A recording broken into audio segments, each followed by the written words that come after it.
Hello students, today I am here with the topic trigonometry. The word trigonometry comes from three words. Tri means three, gun means sides and metron means measure. It is used to measure the heights or distances of some tall buildings or any other heights which we can't imagine how to measure. It is the ratio. Basically in trigonometry we will deal with right angle triangles.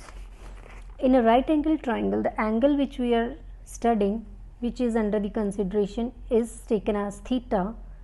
The side opposite to right angle is called hypotenuse, and the side adjacent to that theta, the angle which is under considered, the side adjacent to that is called base, and the side opposite to that theta is called perpendicular.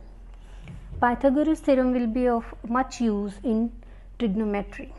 Most of the times you will be given any two sides of the triangle, suppose base and hypotenuse. Then you will have to find perpendicular. For that you will be using Pythagoras theorem, which we have done in earlier classes. Hypotenuse square is equal to base square plus perpendicular square. Means whenever you will be given two sides, you will find out the third. Now we will study some trigonometric ratios. First of all, sine of A. Angle under consideration is always an acute angle. It should be less than 90. And we know that in a right angle triangle, one angle is 90, then obviously the other two have to be less than 90. Firstly, sine A. Trigonometric ratios are the ratios of sides of triangle. P stands for perpendicular, H for hypotenuse, and B for base.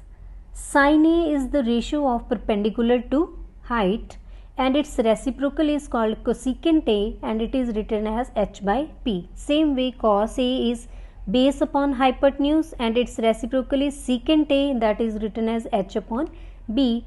Tan A is equal to perpendicular upon base. Cot A is its reciprocal, and it is written as base upon perpendicular.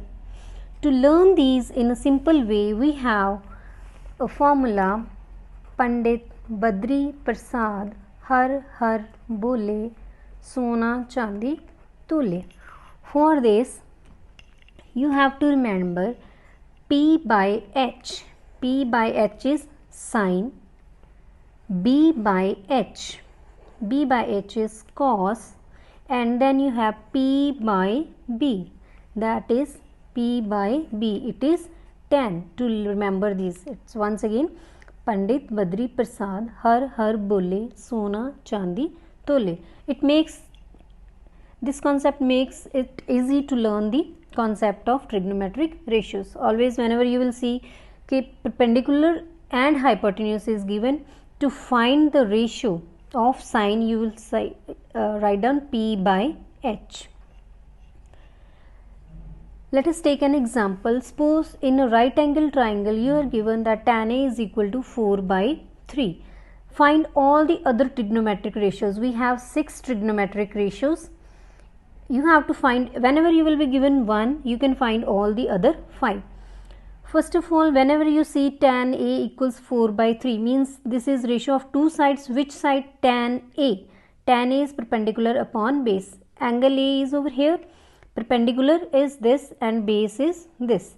That means value of perpendicular and base is given. Now you need the value of hypotenuse. Hypotenuse will be perpendicular square plus base square, that is 4 square plus 3 square equals 25, that is 5 square, means value of H is 5. Now you can easily find out all the other trigonometric ratios. Tan A is P by B, therefore its reciprocal will be cot A. Cot A will be 3 by 4.